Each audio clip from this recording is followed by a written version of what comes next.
Hello, and welcome. For tonight's bedtime story, we travel to a beautiful country cottage in a distant land. I'm your friend Jubilee.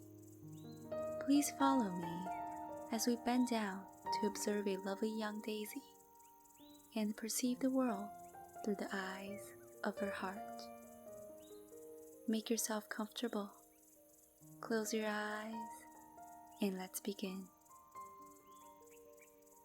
The daisy. Now listen. Out in the country, close by the roadside, stood a pleasant house. You have seen one like it, no doubt, very often.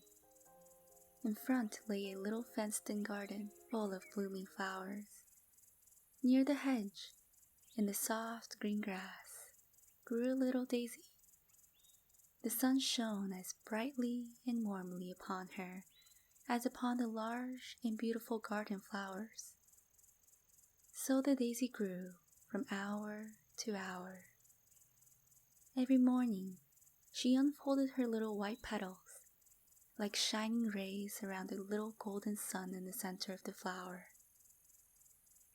She never seemed to think that she was unseen down in the grass, or that she was only a poor, insignificant flower. She felt too happy to care for that. Merrily she turned toward the warm sun, looked up to the blue sky, and listened to the lark singing high in the air. One day, the little flower was as joyful as if it had been a great holiday, although it was only Monday.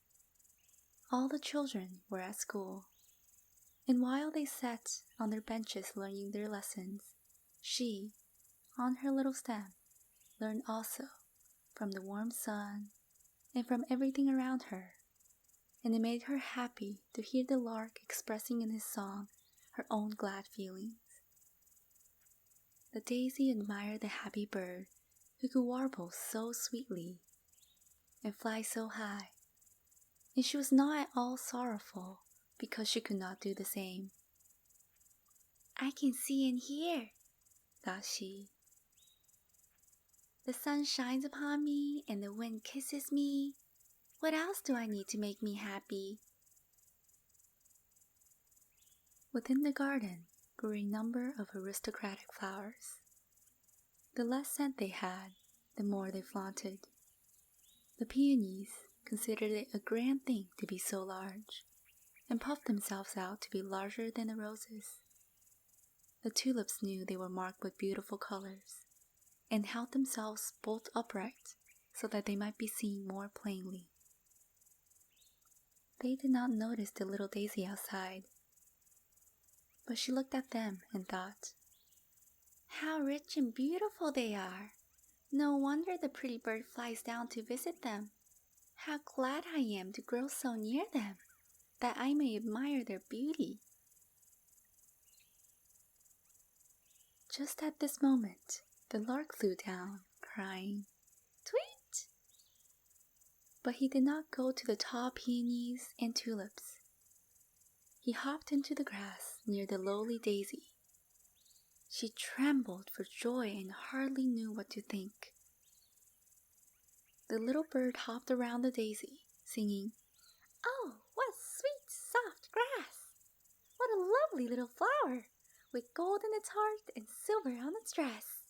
For the yellow center in the daisy looked like gold, and the leaves around were glittering white like silver. How happy the little daisy felt, no one can describe. The bird kissed her with his beak, sang to her, then flew up again into the blue air above. It was at least a quarter of an hour before the daisy could recover herself, half ashamed, yet happy in herself. She glanced at the other flowers. They must have seen the honor she had received, and would understand her delight and pleasure. But the tulips looked prouder than ever. Indeed, they were evidently quite vexed about it. The peonies were disgusted. And could they have spoken, The poor little daisy would no doubt have received a good scolding. She could see they were all out of temper, and it made her very sorry. At this moment, there came into the garden a girl with a large, glittering knife in her hand. She went straight to the tulips and cut off several of them. "Oh dear!" cried the daisy. "How shocking! It is all over with them now." The girl carried the tulips away, and the daisy felt very glad to grow outside in the grass and to be only a poor little flower. When the sun set, she folded up her leaves and went to sleep. She dreamed the whole night long of the warm sun and the pretty little bird. The next morning, when she joyfully stretched out her white leaves once more to the warm air and the light, she recognized the voice of the bird, but his song sounded mournful and sad. Alas, he had a good reason to be sad. He had been caught and made a prisoner in a cage that hung close by the open window. He sang of the happy time when he could fly up in the air, joyous and free, of the young green corn in the fields, from which he could spring higher and higher to sing his glorious song. But now he was a prisoner in a cage. The little daisy wished very much to help him. But what could she do? In her anxiety, she forgot all the beautiful things around her, the warm sunshine, and her own pretty, shining, white leaves. Alas, she could think of nothing but the captive bird and her own inability to help him. 2 boys came out of the garden.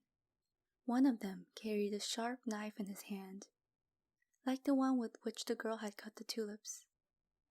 They went straight to the little daisy, who could not think what they were going to do. "We can cut out a nice piece of turf for the lark here," said one of the boys, and he began to cut a square piece around the daisy, so that she stood just in the center.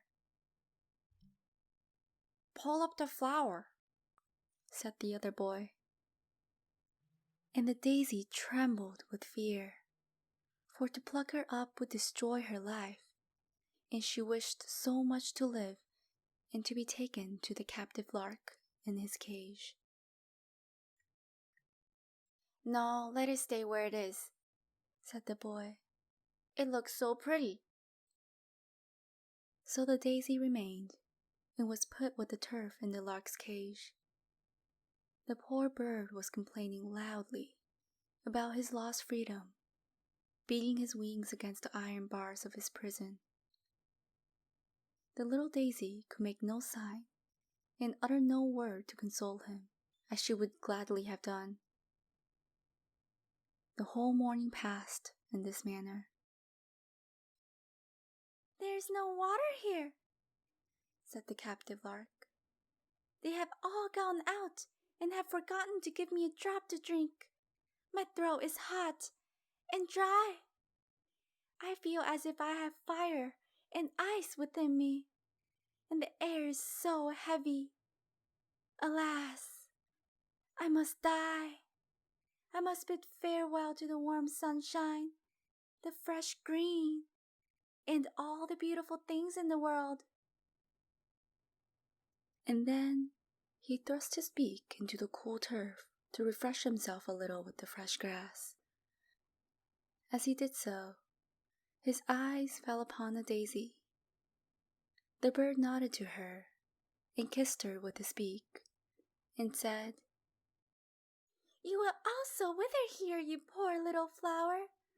They have given you to me, with a little patch of green grass on which you grow, in exchange for the whole world which was mine out there. Each little blade of grass is to me a great tree, in each of your little white leaves a flower. Alas, you only show me how much I have lost. Oh, if I could only comfort him, thought the daisy, but she could not move a leaf. The perfume from her leaves was stronger than usual in these flowers, and the bird noticed it. And though he was fainting with thirst, and in his pain he pulled up the green blades of grass, he did not touch the flower. The evening came, and yet no one had come to bring the bird a drop of water. Then he stretched out his pretty wings and shook convulsively. He could only sing tweet, tweet in a weak, mournful tone. His little head bent down toward the flower. The bird's heart was broken with want and pining.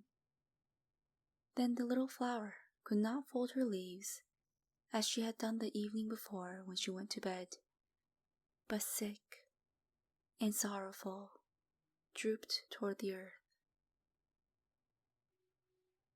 Not till the morning did the boys come, and when they found the dead bird, they wept many and bitter tears.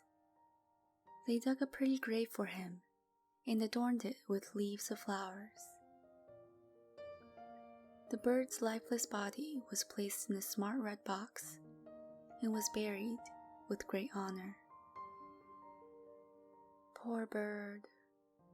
While he was alive and could sing, they forgot him and allowed him to sit in his cage and suffer want.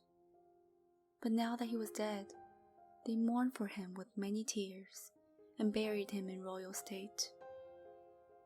But the turf with the daisy on it was thrown out into the dusty road.